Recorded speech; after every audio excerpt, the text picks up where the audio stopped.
I never imagined that my life would change because of one laugh. When I first joined Whitestone Legal Services, I felt proud. I was finally working in a place I respected. My boss, Ms. Eleanor Grant, seemed confident and sharp. People listened when she spoke. I wanted to learn from her. At the beginning, she treated me well. She gave me small tasks and watched closely. I worked hard and stayed quiet. I believed that effort would earn respect. I arrived early, stayed late, and checked every detail twice. I kept my head down and focused. Slowly, things changed. Ms. Grant started correcting me in front of others. She questioned my work even when it was correct. At meetings, she ignored my ideas, but later repeated them as her own. Each time, I felt a small sting, but I said nothing. I told myself to be patient. I told myself not to react. Still, something felt wrong. I began saving copies of my work, not out of anger, but caution. I did not know it yet, but I was preparing for a storm. By my 4th month, the office no longer felt welcoming. Conversations stopped when I walked by. Emails went unanswered. I felt like I was fading, even though I was doing my job well. One afternoon, Ms. Grant called me into her office. Her voice was calm, but her words were heavy. She said I had made serious mistakes. She said clients were unhappy. When I asked for details, she leaned back and smiled slightly. She said a good employee should already know. That night, I reviewed everything. My work was complete. Client feedback was positive. I felt confused and hurt. I wondered why the truth seemed invisible. The next week, she accused me of losing an important document. I knew I had submitted it. I showed her the email proof. She laughed softly and said, "Emails can be misleading." That laugh stayed with me. It was not loud, but it was powerful. I realized then that staying silent forever would not protect me. I needed to stay calm, but I also needed to be ready. The tension grew stronger every day. During meetings, Ms. Grant watched me closely, like she was waiting for me to fail. When small errors happened in the department, her eyes turned to me first. One morning, she announced that a major case file was missing. The room went quiet. Then she said my name. My chest tightened, but I stood up calmly. I said I had submitted the file early and could prove it. She laughed again. This time, others heard it. She said excuses would not save me. I sat down slowly, feeling embarrassed but steady inside. Later that day, she handed me a written warning. It said I admitted to dishonesty and carelessness. My hand shook as I read it. I told her quietly that I could not sign something that was not true. Her smile disappeared. She said refusing would only make things worse for me. I nodded and left her office. That evening, I organized every piece of evidence I had. Emails, dates, messages. I realized this was no longer just about work. It was about my integrity. Days passed slowly after that. Ms. Grant avoided direct conversations with me unless someone else was present. When she spoke, her words were careful and cold. Then the notice arrived. It said my employment was under formal review due to misconduct. I sat at my desk, breathing deeply. Fear tried to rise, but I pushed it down. Panic would not help me. Company policy allowed me to request a proper hearing. I did so immediately. Ms. Grant agreed without hesitation. Her confidence worried me, but I stayed focused. I continued working hard. I treated everyone with respect. I answered questions clearly. I added more details to my records. One co-worker, Daniel, quietly told me he had seen files moved after I submitted them. I thanked him but did not ask him to speak for me. I trusted facts more than emotions. As the hearing date approached, I felt nervous, but also certain. I had done nothing wrong. I believed the truth would speak for me if I gave it the chance. The day of the hearing arrived. I walked into the room with steady steps, even though my heart was racing. Several managers sat around a long table. Ms. Grant sat confidently, her arms folded. She spoke first. She listed my supposed failures in a calm, practiced voice. When she finished, she smiled as if the outcome was already decided. Then it was my turn. I stood up slowly and introduced myself. I said I respected the company and the process. I said I would only speak with facts. I presented my emails showing when files were sent.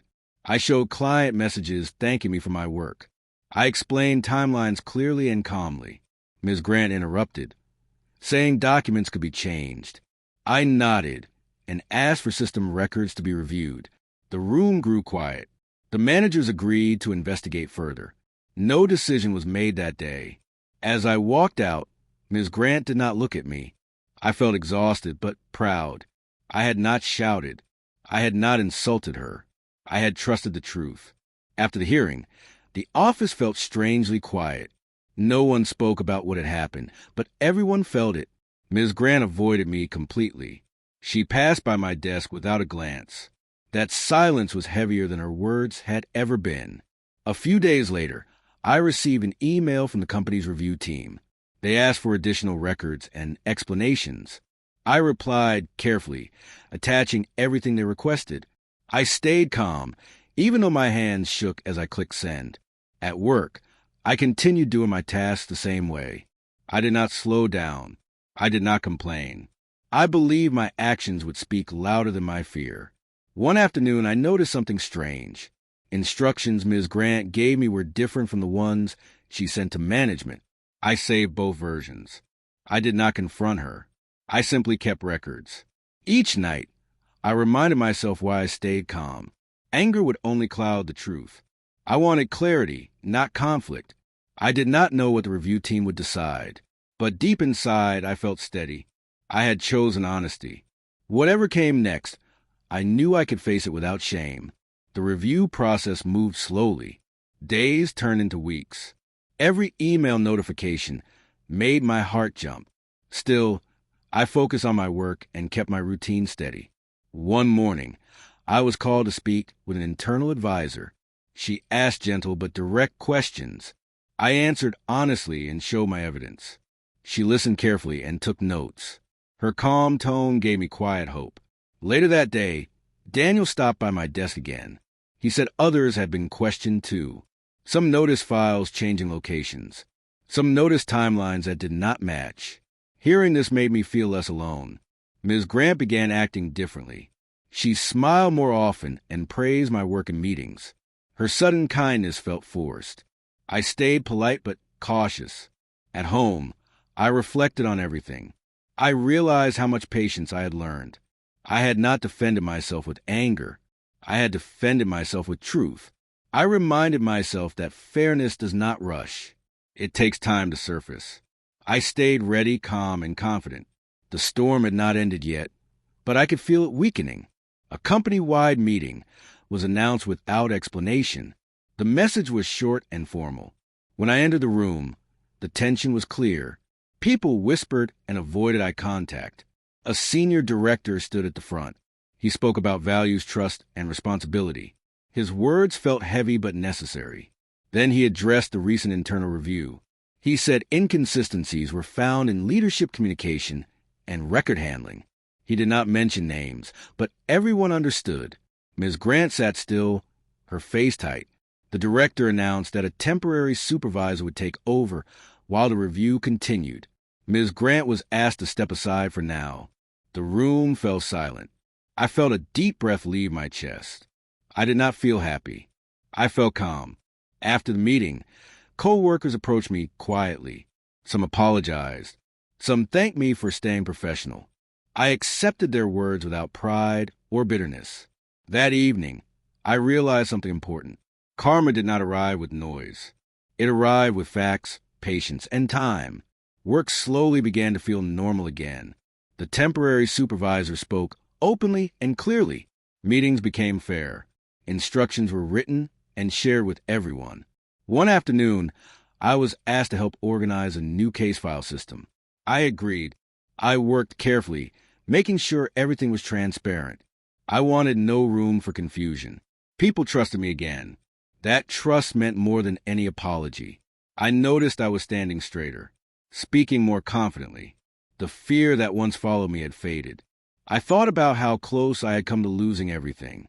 If I had reacted with anger, I might have destroyed my own future. Instead, I had chosen patience. That choice changed me. I realized strength was not loud. It was steady. It did not attack. It waited. And when the truth finally stood up, it stood strong. One evening, I received a short email from Ms. Grant. She admitted she had acted out of fear and pride. She apologized without excuses. I read the message slowly. I felt no anger, only understanding. I replied kindly and wished her growth. Soon after, the company confirmed my position was secure. My record was cleared completely. Relief washed over me like fresh air. As I left the office that day, I looked back at the building. I remembered the laughter.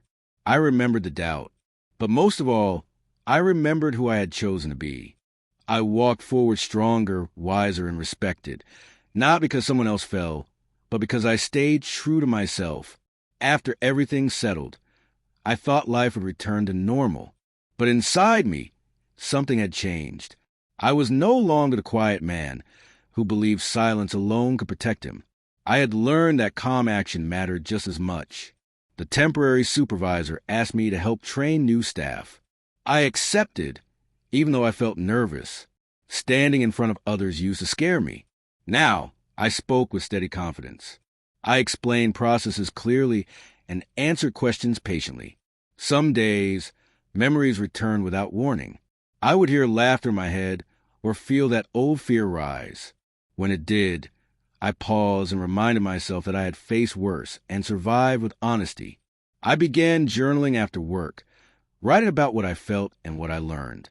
It helped me stay grounded. I realized growth often comes quietly after pain fades. I was not proud of the struggle, but I was proud of who I became through it. I understood now that respect is not demanded. It is earned through consistency, patience, and truth. As weeks passed, the review process officially ended. An email confirmed that leadership errors had been corrected. No blame was placed publicly. The company chose healing over punishment. I respected that decision. I never wanted revenge. I only wanted fairness. One afternoon, Daniel thanked me for staying calm when others whispered. He said my actions gave him courage to speak honestly at work. His words meant more than any reward. I noticed co-workers asking for my opinion more often. They trusted my judgment. That trust felt heavy, but good. I worked carefully, knowing my choices now affected others. I checked details, shared updates clearly, and listened more than I spoke. At home, my family noticed a change. I smiled more. I slept better. I felt lighter. I realized something important. Standing up for myself did not make me harsh. It made me balanced. I learned that truth does not need shouting. When spoken clearly and supported by facts, it carries its own strength. One morning, I received a message from the legal department. They thanked me for my cooperation and professionalism during the review. Reading it, I felt a quiet sense of closure. The office environment continued to improve. Open communication became normal. Clear systems replaced confusion. I often thought about how close I came to giving up. Fear had almost convinced me to stay silent forever. But silence alone would have erased me. I realized courage does not always look bold. Sometimes, it looks like patience under pressure. During lunch one day, a new employee asked how I stayed calm during hard times. I told him the truth. I said I focus on facts, not feelings, even when feelings were strong. That advice surprised me. I had become someone others looked up to. I understood then that my story was no longer about unfair treatment. It was about growth. Pain had shaped me, but it did not define me. Integrity did. Months later, I was invited to help on a special project involving policy updates. It felt meaningful to be trusted with something important again. As I reviewed documents, I noticed how much I had learned. I spotted gaps easily. I asked thoughtful questions. I no longer doubted my value. Sometimes, I imagined the courtroom moment that never happened. I imagined walking in while my boss laughed. I imagined standing tall when it was my turn to speak. In reality, the truth had already spoken for me. No courtroom was needed. That thought gave me peace. I learned that justice does not always arrive with drama. Sometimes, it arrives quietly through steady effort and clear records. I smile more often now. I breathed easier. I felt free. I knew challenges would come again someday. But I also knew I had the tools to face them with calm confidence. Looking back, I understood that the hardest part was trusting myself, not the evidence, not the process. Myself. I had learned to stand without anger, to speak without fear, to wait without giving up. The laughter that once hurt me no longer had power. It belonged to the past. I walked through the office now with confidence, not pride. Respect followed naturally. I realized my journey was not about proving someone wrong. It was about proving myself right. Truth had lifted me without pushing anyone down. That lesson stayed with me. Time continued to move forward, and with it, my confidence grew stronger. I no longer walked into work feeling small or uncertain. I understood my value now, and that understanding gave me peace. The temporary supervisor often asked for my input during meetings. I spoke clearly and honestly, always with facts. I noticed people listening more closely than before. Their attention felt earned, not forced. I still remember the days when my voice felt invisible. Those memories kept me humble. I never wanted anyone else to feel the way I once did. When challenges appeared, I handled them calmly. I documented decisions. I communicated clearly. I stayed fair. One afternoon, I caught my reflection in the office glass. I looked different, not stronger on the outside, but steadier inside. I realized growth does not shout. It settles quietly into who you are. I had survived unfairness without losing kindness. That mattered most to me. One quiet morning, I was asked to mentor a junior employee. He reminded me of myself when I first started, nervous, hopeful, and eager to please. I shared my experience carefully, without naming anyone. I told him to trust facts, stay calm, and believe in his worth. As I spoke, I understood how far I had come. Pain had turned into guidance. Fear had turned into wisdom. At work, systems continued improving. Clear rules replaced confusion. Transparency became normal. Sometimes, I wondered what would have happened if I had reacted with anger. I knew the answer would not have been good. Choosing patience had protected my future. I realized that karma does not rush. It waits for the right moment. And when it arrives, it feels fair, not harsh. That understanding stayed with me. The company officially announced a permanent leadership change. The new supervisor emphasized honesty and teamwork. Hearing those words felt meaningful. I felt proud, not because of what happened to others, but because I stayed true to myself. Co-workers treated me with respect. Some asked for advice. Some shared their struggles. I listened carefully.